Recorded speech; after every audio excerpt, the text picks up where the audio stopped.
to this weekend. I'm telling you, I'm really excited for the Holly Holm versus Valentina's fight. Valentina, what am I supposed to Yeah, say? Shevchenko. Yeah. especially, and I hope, and I imagine they are, but the storyline here, I mean, Shevchenko accepted this fight right after she watched her coach get shot in a restaurant.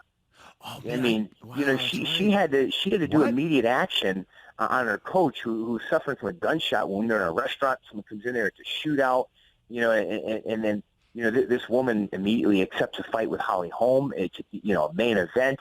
So there's been a lot going on You in didn't hear this about woman's personal life. Everybody obviously is focused on, hey, Holly's coming off the loss to Misha Tate. Misha Tate's already lost the title to Amanda Nunes. All that's going on, but this is pretty interesting too.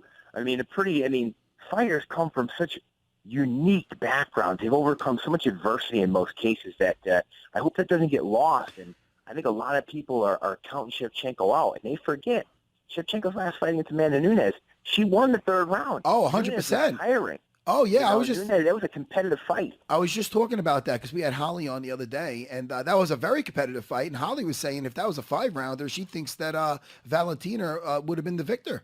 So Yeah. I mean that fight, and she kept her cool. She lost the first round. The second round, the first round was she definitely lost, but the second round she took a beating. She was cut, and she came back and she won that third round, and she was game, very patient on her feet, even poised on the floor when she's taking a bit of a beating. She's going back to her defense. Hey man, she's got some throws like she did on Sarah Kaufman.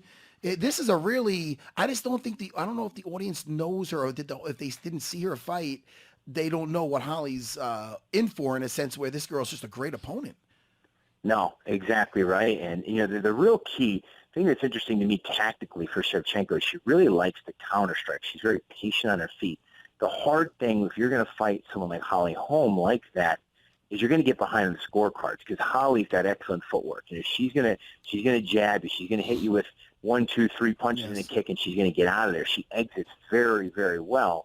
And if you're waiting to counter, you're going to eat some of those jabs. You're going to eat some of those punches and kicks, and you're going to be left hitting air because the person's going to be gone. So I want to see if Valentina changes her style a little bit, gets a little bit more offensive, applies a little bit more pressure, maybe initiates the clinch a little bit more.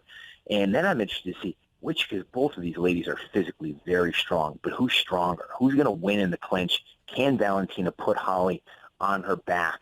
I'm interested to see all of those things tactically take place, and it's awesome. I love this new 5-round stuff. It's not that new anymore, but I love in matches like this that you get 5 rounds to watch the fight unfold. You get all these momentum shifts, and it's just so much more ideal to me for main event fights that have this much weight on them. I mean, the winner of this sets himself up very nicely for a title shot against